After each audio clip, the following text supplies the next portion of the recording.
안녕하십니까. 예수님의 토라. 오늘은 여러분들과 함께 2021년 신년 새해를 맞이해서 특별히 오늘 금요일인데 공휴일 1월 1일 신년 첫날이라 전 세계가 공휴일이기 때문에 샤바 샬롬 안식일이 시작되는 시간인데 오늘 특별히 샤바 샬롬으로 모이지 않는 그런 곳이 많다고 해서 제가 여러분들과 함께 생방송을 진행하게 됐습니다.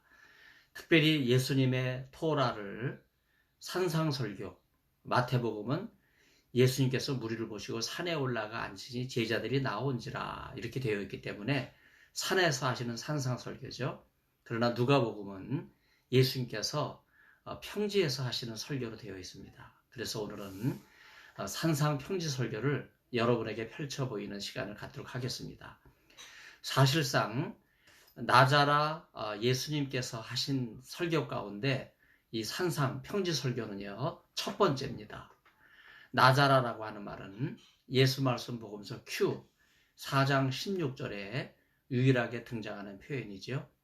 실제로 나사렛 사람이라고 하는 것을 많이 들어보셨는데 예수 말씀 복음서 Q에서는 예수님을 나자라라고 부르고 있어요. 그래서 나자라 예수님이라고 제가 여러분에게 소개하려고 합니다. 특별히 오늘은요, 예수님의 첫 번째 산상 평지 설교를 통해서 나자라 예수님의 인격과 품성을 보여주는 그런 말씀에 초점을 두고 우리와는 차원이 다르시다. 분명히 예수님께서는요, 이제 신년 새해를 맞이해서 우리에게 예수님을 닮으라 이렇게 말씀하시는 특별한 도전이 되는 말씀이라고 생각합니다. 먼저 예수님의 첫 설교의 서언을 우리가 조금 말씀드리면 예수 말씀 복음서 Q 6장 20절로 23절이 바로 Q 나자라 예수님의 산상 평지 설교의 서언에 해당됩니다. 집중적으로 나오는 말씀인데 특히 예수님의 이 산상 평지 설교는요 너무나 많은 사람들이 주옥과 같이 아름다운 말씀이라고 생각하기 때문에 예수님의 인격과 품성을 바탕으로 하신 말씀이에요. 그래서 단순한 말씀이라기보다는요 예수님의 이 말씀이 행위와 연결이 되기 때문에 행위와 말씀이 하나로 연결되어 있는 그런 특징이라고 말할 수 있겠습니다.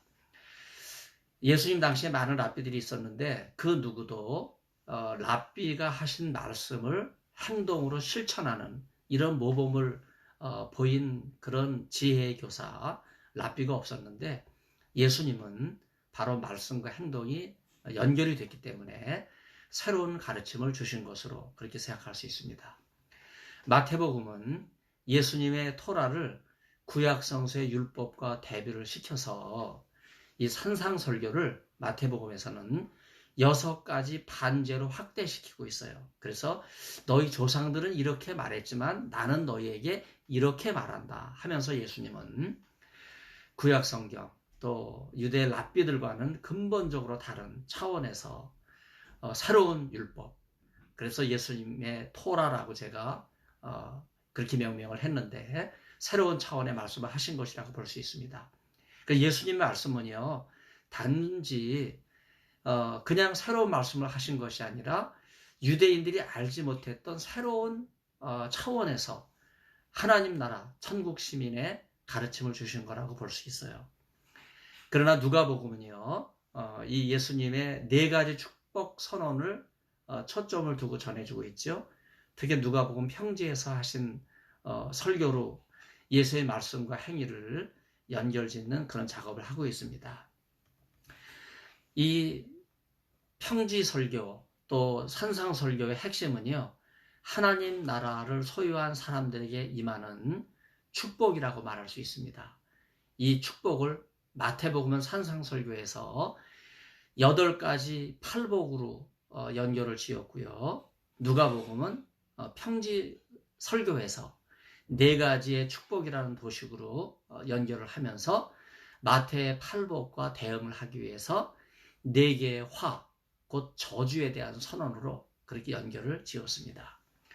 흔히 산상평지설교에서 팔복을 천국 시민의 지극한 축복이다. 이런 강조를 하면서 보네퍼가 유명한 책을 썼죠. 나흐폴게, 나를 따르라 하는 이 표어를 바탕으로 한 신도의 공동생활 들어보신 분들이 많이 있으실 것입니다. 그래서 천국 시민 백성이 이 땅을 살아가게 될 때 마땅히 성도로서 따라야 될 생활 규범을 보여주는 그런 말씀으로 보네퍼가 이해를 했습니다. 실제로 마태복음은요, 예수 말씀 복음서 Q의 이 네 가지 복을 팔복이라고 확대를 하면서 나자라 예수님의 품성과 하나님의 아들로서 이 땅을 살아가신 모습을 그대로 보여주면서 제자들에게 우선 주신 말씀이기 때문에 나를 따르라. 보네퍼가 나흐폴게 이렇게 이야기한 것처럼 우선은 제자들에게 주시는 말씀이에요.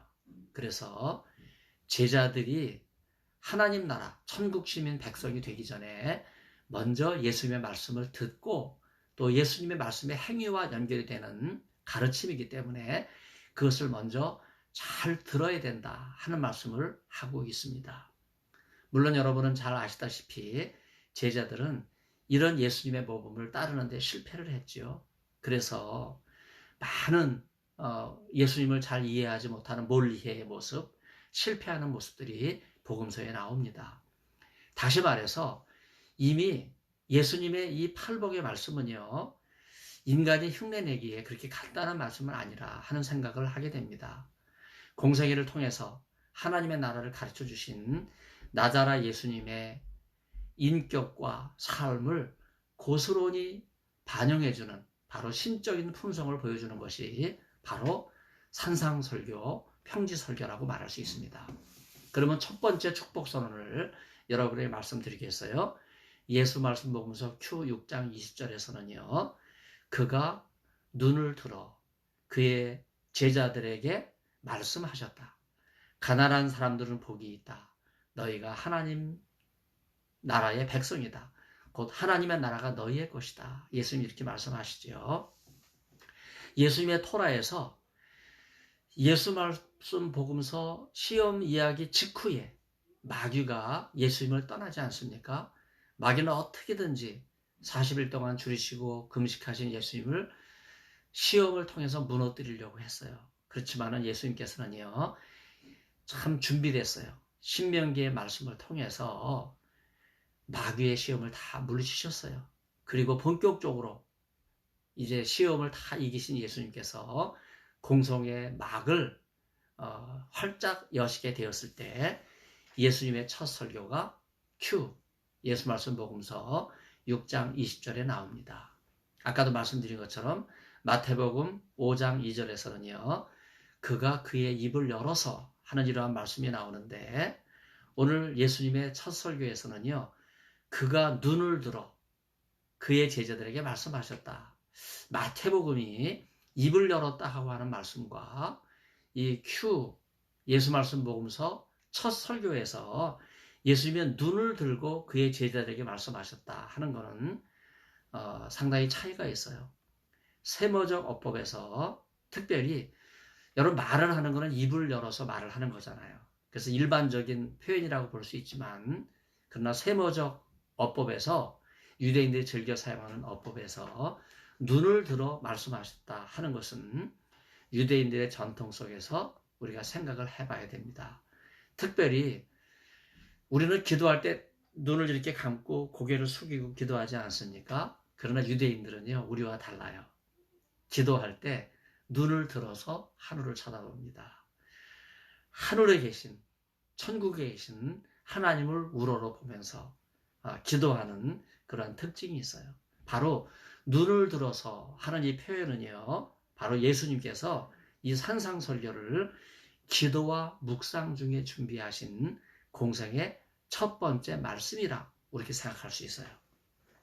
히브리어에서 제자들을 뜻하는 단어가 탈미딤이에요. 단수는 탈미드죠.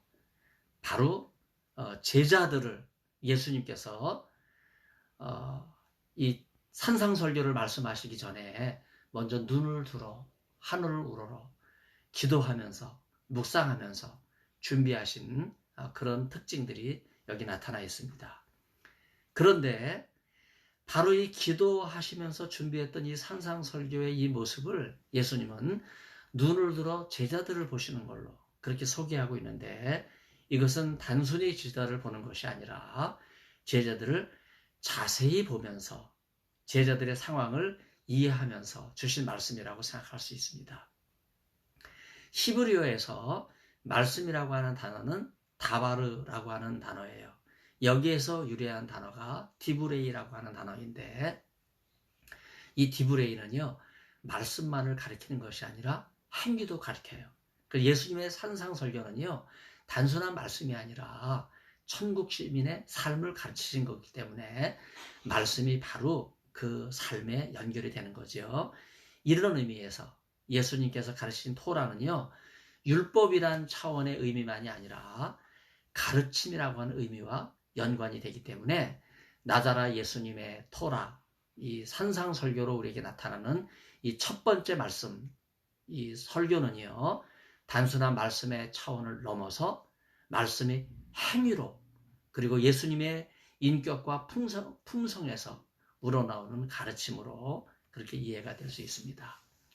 나자라 예수님의 첫 설교는 눈을 들고서라고 하는 표현을 통해서 하나라도 빠짐없이 제대로 전하시려고 하는 그러한 출발점을, 또 중요성을 우리에게 보여준다고 말할 수 있겠습니다. 눈을 뜨는 것이 아니라 눈을 들고서 하늘을 우러러 말씀을 기도 가운데 묵상하며 준비하신 이러한 예수님의 모습은요, 전형적인 세모적 표현이라고 말할 수 있습니다. 눈을 들다라고 하는 이 표현을 제가 히브리어로 찾아보니까 에트, 애니나브라고 하는 단어예요. 아까도 말씀드린 것처럼 눈을 단순히 감았다가 뜨고 든다, 그런 표현이 아니라 이 히브리어 에트, 애니나브라고 하는 이 표현은요, 자세히 본다 하는 뜻이에요. 다시 말해서 사람들이 눈을 뜨고 보려는 것이고, 또 예수님께서는요, 제자들을 자세히 보면서 이 산상설교를 말씀하신 것이라고 생각해 볼 수 있습니다. 이런 기법을 통해서 예수님의 토라는요, 이 산상 편지 설교를 말씀하시기 전에 먼저 기도하고 충분히 준비하신 다음에 말씀하시고 한마디도 빠짐없이 제자들을 자세히 보시면서 제자들의 형편과 처지를 아시고 하시는 말씀이라고 생각할 수 있습니다. 2019년은 너무나 암울했어요. 우리가 한 번도 경험해보지 못한 우한 급성 폐렴, 전염병이 창궐하고 너무나 교회도 시련을 겪었지요. 교회가 폐쇄되고 주일 성수가 어려워진 그런 상황이었어요. 더군다나 학교도 마찬가지, 직장도 마찬가지, 너무나 온 국민이 어려움을 당했습니다. 주님께서 산상설교를 제자들에게 말씀하실 때 눈을 들고 말씀하셨다 하는 것은 제자들을 자세히 보고 말씀하셨다 하는 그런 뜻이라고 제가 설명을 드렸는데, 사랑이 많으신 하나님께서는요, 답답한 우리 형편을 아실 줄로 믿습니다. 2020년도 너무나 힘들지 않았습니까? 우한 급성 폐렴이 2019년 말에 시작이 돼서 그게 그냥 전 세계에 신속하게 퍼져나가고 어려움을 당할 때, 우리는 2021년 새해를 맞이했지만 여전히 어려움 가운데 있습니다. 여러분, 예수님께서는요, 이 어려울 때 어떻게 하셨습니까? 우리가 예수님의 모습을 본받아야 되는데, 예수님은 힘들고 어려울 때 기도로 그 어려움을 이기고 나가셨어요. 여러분, 십자가를 앞두고 예수님께서 겟세마네 동산에서 기도하신 거 아시죠? 바로 겟세마네 동산의 기도는요, 예수님이 땀이 핏방울이 되도록, 여러분 얼마나 고통 가운데 계셨으면 땀이 그 단순한 그냥 물이 아니라 핏방울로 변할 정도로 고통 가운데 예수님 기도하셨는데, 지금도 겟세마네 동산에 가면요, 감람산이죠, 바로 올리브 나무가 있는 동산입니다. 수령 2000년 된 나무들이 즐비해요. 그 나무들은 알 것입니다. 예수님이 2000년 전에 십자가를 앞두고 할 수만 있으면 이 잔을 내게서 물리쳐 주십시오, 이렇게 기도하셨던 예수님의 모습을 그대로 보여주는 듯합니다. 이런 사실은 기도를 강조하는 누가복음과 사도행전에 결정적인 영향을 미치게 됩니다. 여러분 시간을 내서 누가복음과 사도행전을 한번 정독해 보세요. 그리고 제가 과제를 드리겠습니다. 기도라는 단어가 나올 때 동그라미를 한번 쳐보세요. 그리고 주목해 보세요. 누가복음과 사도행전에 기도라는 단어가 나올 때 그 다음에 무슨 일이 벌어지는지를 여러분 이제는 노트를 해보세요. 여러분 놀라운 발견을 하게 될 겁니다. 누가는요, 복음서와 사도행전에서 무슨 일을 앞두고 먼저 기도하는 장면을 설정합니다. 그리고 그 후에 모든 일을 기도에 대한 응답으로 이야기를 전개해요. 우리가 기도할 때입니다. 그래서 기도의 교과서, 누가복음과 사도행전을 통해서 여러분 먼저 기도하고 그 다음에 기도의 응답이 뒤따르는 그런 방법을 잘 공부하셔서 2021년 신년 새해 여러분의 기도 목록이 온전히 하나님 앞에 드려지고 기도의 리퀘스트가 우리 하나님 앞에 올려지고 그리고 그 기도의 응답이 여러분의 삶에 고스란히 임할 수 있기를 바랍니다. 이렇게 누가복음 6장 12절에서는요. 예수님께서 밤새도록 기도하신 후에 제자들을 부르시고 이어서 산상설교를 하시는데 누가복음은 6장 20절에서 이제 평지에서 하시는 말씀이기 때문에 평지설교가 등장하죠. 근데 마태복음은요. 누가복음과 달라요. 마태복음 5장 1절은 예수님께서 무리를 보시고 산에 올라가 앉으시니 제자들이 나온지라. 제자들에게 주시는 말씀이에요. 이런 차원에서 사실 누가든 마태든 산상 평지설교가 제자들에게 주시는 말씀이지만 그러나 누가복음은요. 기도를 통해서 준비하시는 그런 산상설교의 모습을 우리에게 전해주고 있습니다. 누가복음은 기도하는 예수님의 모습을 강조했다면요. 그러면 산에서 제자들이 나올 때 입을 열어 말씀하시는 이러한 마태복음의 모습은 기도의 모습을 강조하는 누가복음과 달리 호렙산, 시내산에서 십계명을 받으시는 모세의 예수님을 연결을 짓고 있어요. 그래서 마태복음은 모세 오경적 기법으로 기록되지 않았습니까? 그래서 마태복음을 보면요. 창세기, 출애굽기, 레위기, 민수기, 신명기 이렇게 5책 모세 오경을 기초로 한 구조를 우리가 발견하게 되는데 율법도 제2의 모세로서 율법을 받은 예수님을 그렇게 묘사를 하고 있어요. 그래서 누가복음의 기도의 모습이든지 마태복음의 제2의 모습이든지 제자들에게 맞는 이미지, 기도해야 될 제자의 모습, 그리고 율법을 예수님에게서 받아서 다시 전수해야 되는 그런 율법의 전수자의 모습, 바로 이것을 보여주고 있는 것이 예수님의 산상평지설교의 우선 특징이라고 말할 수 있습니다. 나자라 예수님께서 하신 이 첫 번째 설교는요. 첫 번째 축복 선언으로 연결이 되죠. 가난한 사람들은 복이 있다. 하나님의 나라가 너희의 것이다. 여러분 여기서 가난한 사람들은요. 부자와 대조되는 그룹으로서 예수님 당시 사회계층의 가장 밑바닥에서 살았던 사람들입니다. 부자는 당시에 사회적으로 가장 높은 자리에 있었던 자들이에요. 여러분 격차를 보세요. 부자와 가난한 자, 사회적으로 최상위, 그리고 가장 낮은 자리. 여러분 이게 서로 우리는 그냥 짤막한 말씀에서 만나지만 예수님 당시에서는요. 이게 상상할 수 없는 격차예요. 부자는 당시 사회적으로 가장 높은 자리에 있었던 사람들인데 예수님께서 공생애를 시작하시면서 첫 마디는 이런 당시 사회 최상위 계층들에게 그들을 염두에 두고 하시는 말씀이 아니라 정말 낮고 천한 인생을 찾아오신 예수님의 모습처럼 사회적으로 정말 보잘것없는 가난한 사람들, 바로 이런 사람들에게 축복이 임할 것이라 하는 이런 언급은요. 비슷한 처지에 있었던 예수님의 토라를 중시하던 공동체, 바로 예수님을 처음 따랐던 제자들이 갈릴리 공동체 아닙니까? 바로 이 제자들에게 커다란 위로와 격려가 되었을 것입니다. 지금도 예수님을 따른다고 하면서 신학을 공부하고 참 의사, 뭐 잘 나가던 직업, 뭐 대기업의 중견 간부, 여러분 이런 분들이 복음이 임하게 되었을 때 그걸 다 내려놓고 신학교에 들어와서 여러분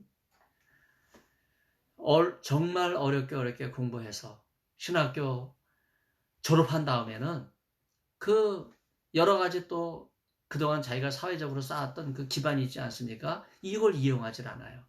하나님의 부르신 소명을 감당하기 위해서 오지를 가고 낙후된 지역을 찾아가서 선교사로서, 의료 선교사로서, 전문인 선교사로서 자기의 전문 직종과 기술을 바탕으로 선교사를 받아들이지 않는 지역에 가서 NGO 단체라든지 개인 사업을 운영하면서 낮고 천한 자들을 찾아가서 그들에게 복음을 전하는 그런 선교사들을 볼 때 제가 장신대에서 이렇게 가르치면요. 야, 저런 분들 정말 순수하게 말씀을 듣고 하나님 말씀을 그대로 순종해서 나가는 걸 볼 때 참 대단하신 분이다. 하나님께서 저런 분들을 통해서 역사하시는구나 하는 생각을 할 때가 많이 있습니다. 바로 예수님의 제자 공동체, 그들은 가장 낮은 자들이었어요. 제자들은 하나님의 나라를 담대한 사람들이었기 때문에 담대하게 예수님의 말씀을 듣고 그대로 하나님의 나라의 말씀을 증거하는 그런 삶을 살았습니다. 예수님의 토라 오늘 귀절, 바로 첫 번째 축복 선언에서 놀라운 단어 하나가 등장하죠. 바로 예수말 복음서 Q에 등장하는 첫 번째 단어인데 바로 이 하나님의 나라라고 하는 단어가 예수님 말씀에 가장 커다란 주제인데 이게 지금 처음으로 언급이 돼요. 여러분 예수님의 복음 전파의 목적, 핵심은요. 하나님의 나라예요. 제가 참고로 말씀드리면 바울 선교의 핵심은 뭡니까? 너희가 십자가에 못 박여 죽인 예수님을 하나님께서 다시 그 죽은 후부터 살려 주와 그리스도가 되게 하셨다. 그래서 사도 바울의 복음의 핵심은 예수 그리스도예요. 그런 점에서 여러분 우리는 예수님의 하나님 나라의 복음 선포가 첫 번째 설교의 주제고 바로 이 하나님의 나라는 단어가 오늘 본문에서 처음 등장한다고 하는 사실을 기억을 해야 되겠습니다. 예수님의 말씀에서 하나님의 나라는요, 두 가지 의미가 있어요. 하나는 현재적인 의미, 또 하나는 미래적인 의미예요. 그래서 하나님의 나라는요, 현재적이면서 동시에 미래적입니다. 이런 하나님의 나라에 대한 표상을 마태복음 5장 3절과 도마복음서, 외경 가운데 도마복음서 있죠? 5장 54 로기인에는요, 하늘나라로 되어 있어요. 왜 마태복음과 도마복음서가 하나님의 나라라고 하는 표현 대신 하늘나라라고 하는 표현을 더 좋아할까? 왜 천국이라고 하는 표현을 더 좋아할까? 그 의미에 있어서는 차이가 없어요. 하나님의 나라든 하늘나라든 천국이든 다 같은 곳이에요. 하나님이 주권을 가지고 다스리시고 계신 장소인데 그러나 묵시문학적으로 여기에는 다른 의미가 내포되어 있습니다. 한편으로 예수님의 토라에 나타난 현재적 하나님 나라는요. 묵시문학적 역사 결정론을 청산하는 거예요. 먼 미래, 다가올 하나님의 개입을 앞당기면서 바로 지금 여기에 이미 시작된 here and already 바로 지금 여기에 시작된 하나님의 나라를 보여주고 있어요. 그래서 하나님의 나라는요. 이 역사가 끝나는 마지막 종말의 시점에 하나님의 나라가 임하는 것이 아니라 지금 당장 우리가 사는 여기에 하나님의 나라가 임한다 하는 거예요. 이 점에서 하늘로부터 임하는 하나님의 나라는요. 하나님의 주권이 현재하는 활동성을 강조합니다. 단지 하나님의 나라가 영토의 개념이 아니라 하나님께서 통치하시는 시간을 내포하고 있어요. 다른 한편으로 예수님의 토라에 나타난 미래적인 하나님의 나라는 이 인간 역사의 한 복판에 이미 실현된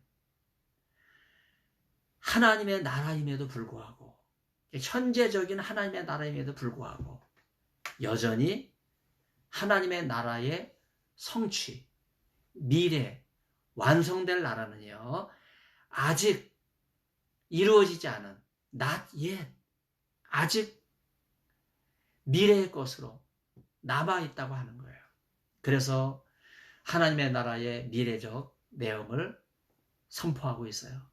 이 점에서 하나님의 나라는요, 미래의 하나님의 주권이 하나님께서 거하시는 공간에서 성취될 것을 이야기합니다.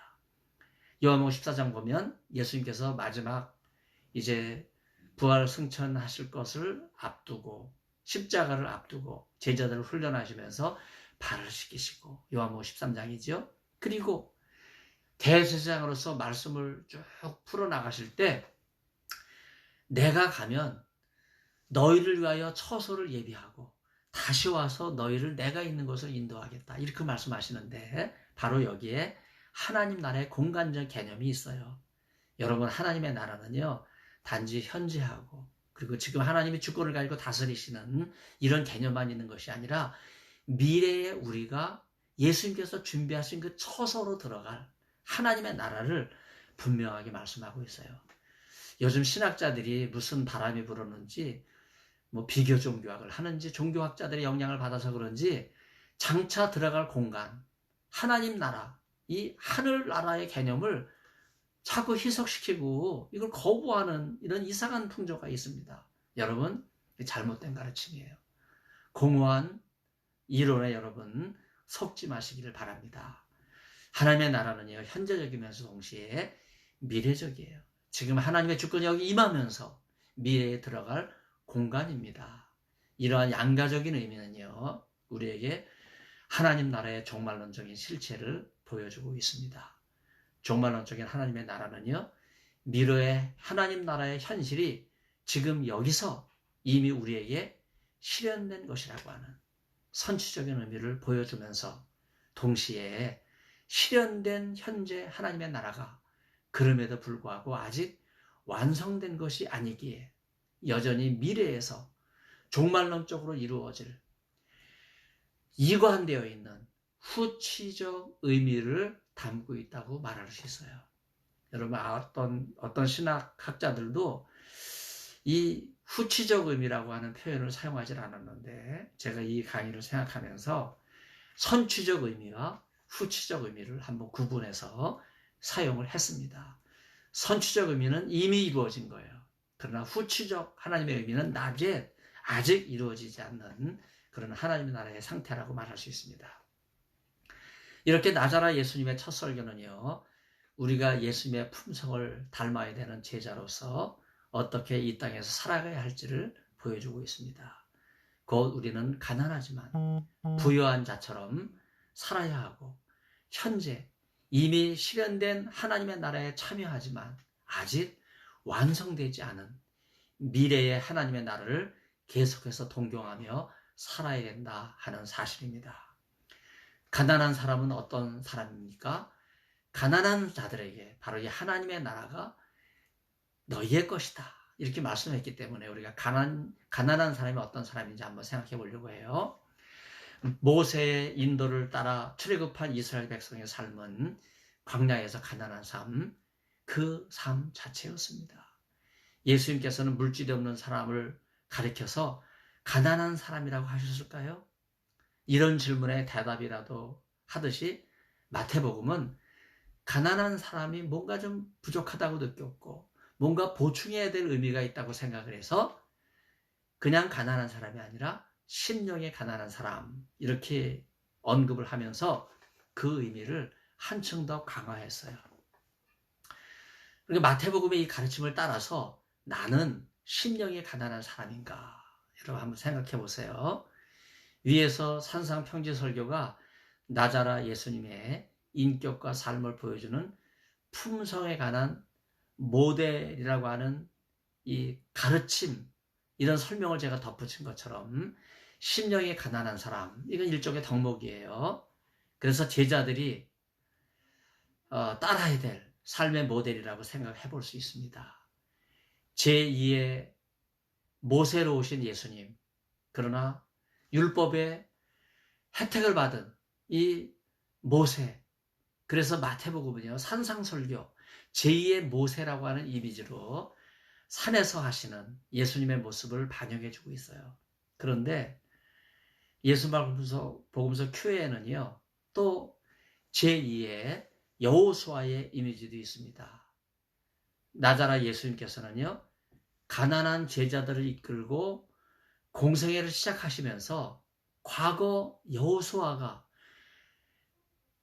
모세의 뒤를 이어 이스라엘 백성들을 요단강을 건너 가나안 땅으로 진군에 들어가게 될 때, 여러분, 이스라엘 백성들을 가나안 땅에 인도했던 이런 모습처럼 예수님은 제2의 여호수아로서 이제 공생애를 통해서 하나님 나라의 복음을 듣는 제자들과 그 백성들을 어디로 인도하는 거예요? 이제는 가나안 땅에서 하나님의 나라로 인도해주는 이런 모습이기 때문에 제2의 여호수아의 모습도 있습니다. 나자라 예수님께서 하나님의 아들로 이 땅에 오셔서 심령이 가난한 품성을 가지시고 공생애를 하시면서 마지막 십자가에 달려 죽으셨음에도 불구하고 현실에서 제자들은 이 악한 세상과 맞서서 심령이 가난한 품성을 가지고 살아가게 될 때, 애굽에서 출애굽한 백성들이 하나도 가나안 땅에 들어가지 못한 것처럼 여호수아, 갈렙 외에는 들어가지 못하지 않았습니까? 그러나 결국 풍요의 땅을 그리다가 죽은 과거 이스라엘 백성들이 아니라 이제 여호수아가 광야에서 태어난 새로운 백성들을 끌고 가나안 땅에 들어간 것처럼 예수님께서는 이 고통과 가난 속에 있는 제자들, 백성들이 하나님 나라의 음성을 들었기 때문에 이들을 이제 영원한 하늘나라, 새 예루살렘인 하나님의 나라로 인도하는 그런 특징을 보여주고 있습니다. 제2의 여호수아로 이스라엘 백성을 가나안 땅에 인도하는 이미지처럼 하나님의 아들로 오신 예수님의 인격과 풍성은요, 하나님의 나라에 합당하신 분입니다. 추악한 죄인인 인간이 하나님의 나라에 너무 멀리 떨어져 있을 뿐이에요. 과연 심령이 가난한 자에게 주어지는 하나님의 나라가 과연 내게도 이루어질 수 있을까? 출애굽은 했지만 그러나 광야에서 불순종하고 원망함으로 인해서 그냥 출발할 때는 약속의 땅을 바라보고 출발했지만 우리는 그냥 광야에서 죽어야만 하는가? 우리는 제2의 여호수아의 인도를 따라 예수님께서 보여주신 하나님의 나라를 향해서 힘차게 나아가야 되겠습니다. 여러분, 유대 광야의 가장 흔한 나무가 어떤 나무겠습니까? 시띠나무예요. 여러분, 지독히도 메마른 유대 광야에서 기적과도 같이 제법 큼지막하게 자라는 나무는요, 시띠나무뿐입니다. 아무리 보아도 물길이 없어요. 근데 시띠나무는요, 뿌리를 깊이 내리고 비록 가느다란 잎이지만 줄기를 하늘로 뻗어서 힘차게 자라납니다. 예수님께서 하나님의 나라를 제가 가만히 찾아보니까요, 시띠나무에 비유한 예수님의 비유는 하나도 없어요. 참 신기하죠? 예. 시띠나무는 구약성경에서 조각목으로 표현되어 있어요. 그래서 어떤 목사님이 설교하면서 법궤가 조각목으로 만들어졌다 그러니까 조각조각 나무를 붙여서 정성을 다해서 우리가 법궤를 만들듯이 여러분도 교회를 위해서 성전을 짓기 위해서 정성을 다해야 됩니다. 이렇게 설교하는 걸 제가 들어본 적이 있는데 법궤가 시띠나무로 만들어졌는데 그게 조각목으로 표현됐다 그랬잖아요. 이 시띠나무는요, 광야에서 지독히도 고난당하는 나무로 우리가 생각해야 돼요. 심하게 뒤틀리고 온몸이 찢긴 모습. 여러분, 우환급성 폐렴에 시달린 우리의 모습과 동일합니다. 이미 법궤가 돼서 실로의 성막, 여러분 실로는 예루살렘의 전형이지요. 그리고 예루살렘 성전에 하나님의 인재를 상징하는 가장 핵심적인 도구, 바로 그게 법궤예요. 이런 이유 때문에 주옥과 같이 아름다운 산상 평지설교에서 예수님께서는 씨띤 나무를 하나님 나라에 빗대서 설교하지 않으셨는데, 비록 나자라 예수님께서 씨띤 나무로 하나님의 나라를 비유해서 가르치지는 않았지만요, 바로 이 지독히 고난당한 이 나무의 모습은, 이 씨띤 나무는요, 바로 예수님 자체가 아닌가, 저는 그렇게 생각합니다. 그래서 예수님의 인격과 풍성을 가장 많이 닮은 나무가 바로 씨띤 나무예요. 가장 가난하고 척박한 곳에 뿌리를 내린 씨띤 나무처럼 나자라 예수님께서는 마귀에게 시험을 받으신 후에 힘차게 시작하신 공생에서 하신 첫 번째 설교가, 여러분 70인역으로 제가 찾아봤는데 이사야 61장 1절이에요. 우리 구약성경에는 이 절이 약간 차이가 있기 때문에 제가 70인역 헬라어로 번역된 구약성경을 읽었는데, 가난한 자를 복되다, 그렇게 축복하시는 말씀이 나옵니다. 이러한 신명기 말씀이 바로 누가복음 4장 18절에 다시 한번 인용이 되면서 예수님의 공생애가 가난한 자를 축복하시는 이러한 내용과 연결이 되고, 오늘 예수 말씀 보면서 Q 6장 20절에서는요, 예수님의 첫 설교, 바로 그 내용이 가난한 자는 복이 있다, 그들에게 천국이 임할 것이라고 하는 이러한 축복의 말씀으로 이어졌습니다.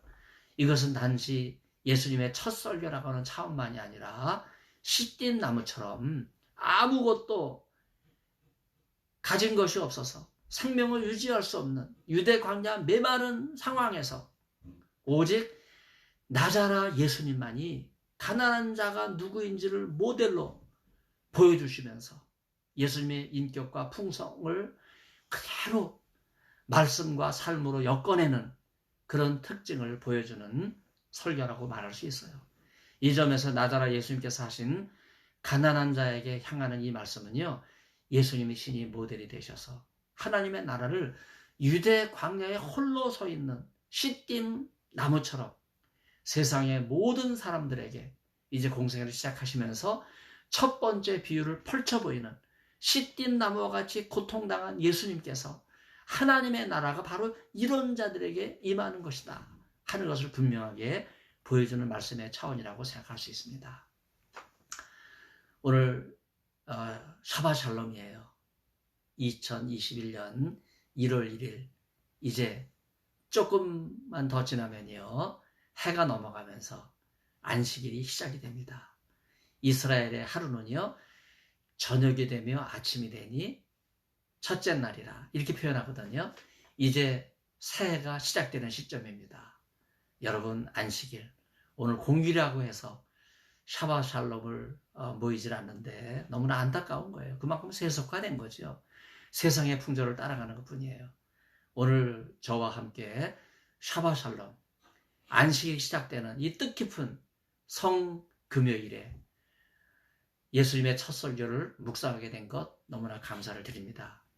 이 예수님의 첫 설교는요, 그 대상이 우선 예수님의 제자들이에요. 그 제자들에게 주시는 축복의 말씀이에요. 사실 유대인의 전통에서 하나님을 축복하는 것이 일상인데, 지금 예수님께서는요, 그 일상, 하나님을 송축하라. 여러분, 유대인이 얼마나 하나님을 송축했습니까? 네. 이 전통을 너무나 잘 알고 계시는 예수님께서 이제 그 축복을 누구에게 쏟아붓고 계세요? 제자들에게.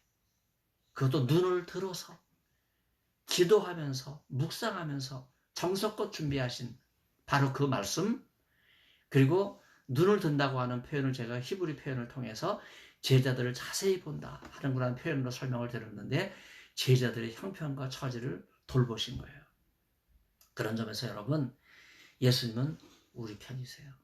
답답하고 힘든 우리의 처지를 다 주님 앞에 맡겨놓고 시띠나무처럼 뒤틀린 예수님의 이 모습을 통해서 그러나 그 모든 것을 이기시고 하나님의 나라를 전파하신 예수님의 참된 모습을 기억하면서 여러분에게도 하늘의 축복이 임할 수 있기를 바랍니다. 누가복음 5장 17절로 26절을 보면 중풍병자가 고침받자, 여러분 그 축복이 중풍병자에게만 임하는 게 아니에요. 그를 아는 사람, 또 거기에 있는 모든 사람들에게 하나님의 축복이 임합니다. 오늘 이 예수님의 축복의 첫 말씀, 예수님의 첫 설교예요. 이 산상설교, 가난한 자는 복이 있다, 천국이 그들의 것이다, 이렇게 말씀하시는 이 설교를 들은 여러분은 축복의 근원이 되시기를 바랍니다. 여러분을 통해서 축복이 사람들에게 전달될 수 있기를 바랍니다. 여기서 축복이라는 단어 히브리어는요, 브라카예요. 유대인들이 하나님께 자주 드리는 축복의 표현이에요. 이 브라카가 저와 여러분에게 풍성하게 임하는 신년 새해가 되시기를 간절히 바랍니다. 예수님의 이 산상 편지 설교는요, 이제 오늘 포함해서 14번 계속이 될 텐데, 제가 여러분에게 지속적으로 이 14번을 말씀을 드리겠어요. 물론 중간에 이제 주일도 있고 여러 가지 사정이 있어서 한두 번 빠지겠지만은요, 제가 계속해서 14번에 걸쳐서 산상설교를 말씀드릴 텐데, 여러분 기도해 주시고 저를 위해서 기도해 주시기를 바랍니다. 경청해 주셔서 진심으로 감사를 드립니다. 감사합니다.